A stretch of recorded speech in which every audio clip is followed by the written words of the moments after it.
Hey guys, Jason here. Sort of bringing you in late on this. This is building the beehives part 2, and this one's going to be a relatively short video.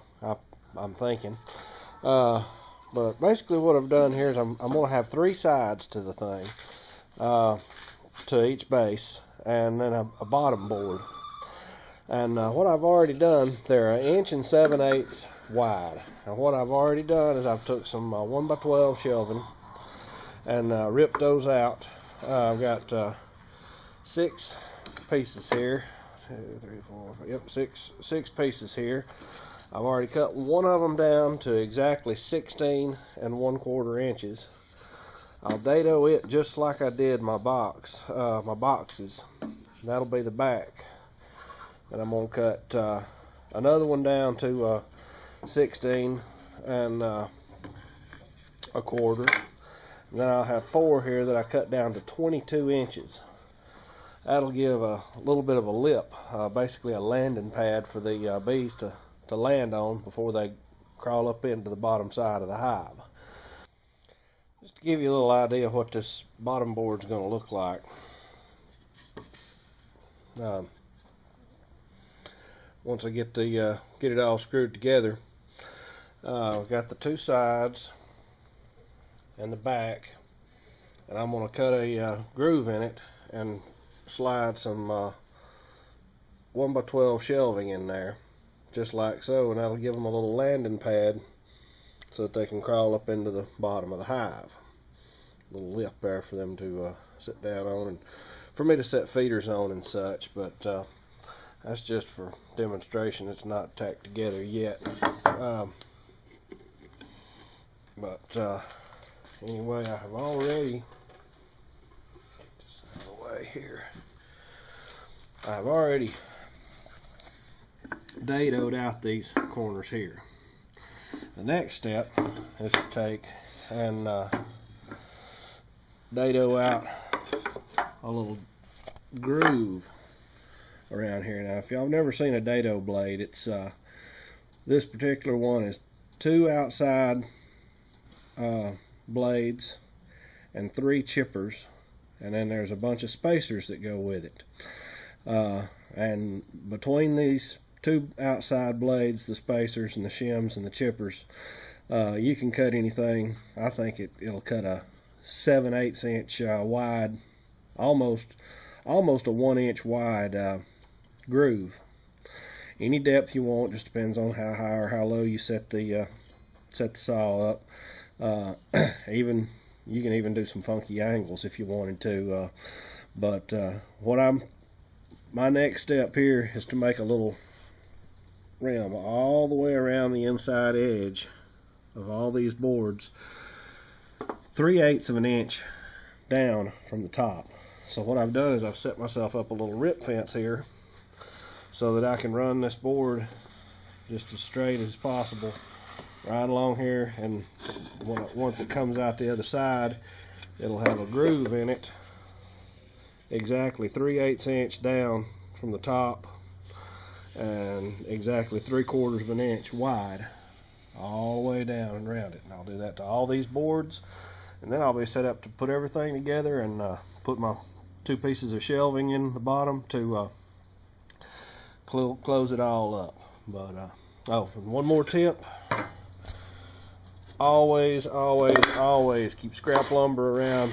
Make a few test fires, because once you go to the trouble of machining or milling out all your little perfect little blanks here,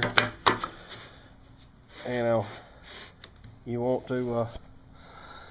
don't want to grab one up and start tearing through it and make a miscut.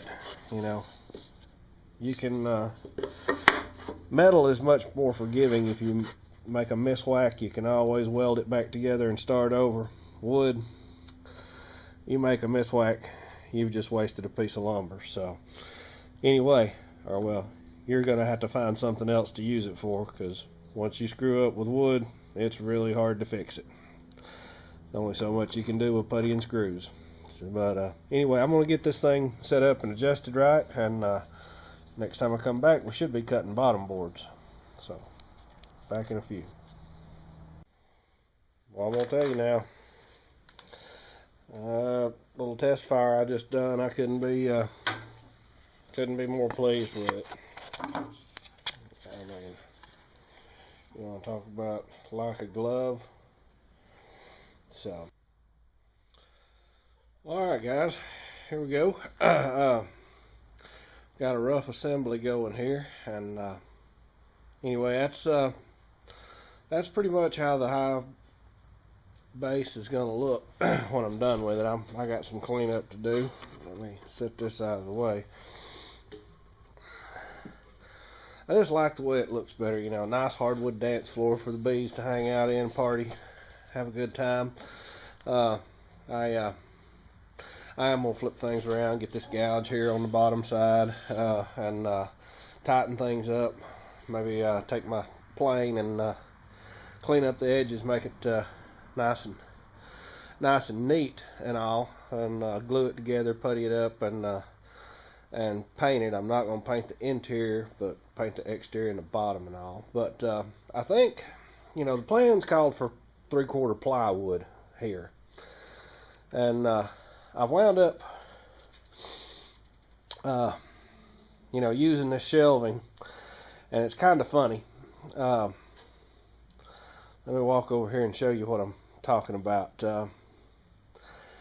It's real funny the way these have turned out, because I followed a completely different plan. I followed a plan for a stock store-bought Langstroth hive, and over here I pulled out of the loft of the barn several weeks ago the beehives that my dad built when I was in the 2nd grade.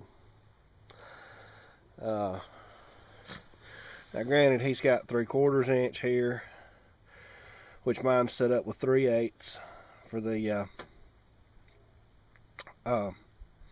feeder, for the bee feeder and medicator that will mount right here in the event that I need it. But it's funny that we wound up that we're going to wind up with that same lip sticking out a little further on mine and his. Okay, guys, it's January 1st. Finished up with the bottom boards. I don't even remember where I left off with the video on the bottom boards, but I'm thrilled with how they turned out. Like I said, I can't even remember where I left off with it. I'm going to take a shortcut. I went ahead today. I was looking for my 1/4 inch plywood that I thought I had stashed, and everything I've got is 5/16. So I cheated. I ordered the inner covers from Kelly Bees, which I ordered the queen excluders as well, and the queen excluders fit perfectly. A little sticky because the paint ain't quite dry, but the queen excluders fit perfectly, so why want the inner covers? I'm still going to make the outer covers myself, but I just went ahead, since I didn't have the 1/4 inch plywood. I ordered 4 of them. They were $9 a piece. Only going to need 2, but I want a couple of extras just in case somehow or another I get stupid, drop one and break one. So or 2. So it's just always good to have a backup. It's the way I've thought since I was a kid. So I don't know. It's just me. But anyway, that's how they turned out. Got them all painted up. The interior is going to be wood grain. Don't want to put the paint in there with them. Yeah, according to the guys at my beekeeping club, there's no telling what bees will do. You know, you put paint in there, they're liable to decide to peel it off the walls and make a Picasso or something. I don't know. Anyway, they suggest not painting the insides, so I have not painted the insides, and I left the floor unpainted as well. Who knows? Maybe they'll have them a little dance floor in there, set up with a little tiki bar over in the corner, and just having a good old time out in my backyard. As long as they make honey, I don't care. But anyway, guys, Happy New Year's. That's where I'm at with the Beehive project. Tomorrow I start on the hive tops, and once I get the tops for it, we'll be 100% ready for, I think it's May. They said the bees will be coming in, so get my two broads, broads or however they say it. Anyway, I have 2 queens and 3 pounds of worker bees. They say 3 pounds of bees is 10,000 bees. So anyway, I'm excited, thrilled about it. So anyway, everybody, happy January 1st. We made it through 2012. Them old mines wasn't as smart as they thought they were, huh? But anyway, guys, so we'll catch you later on. Y'all take care. Happy New Year. Jason out.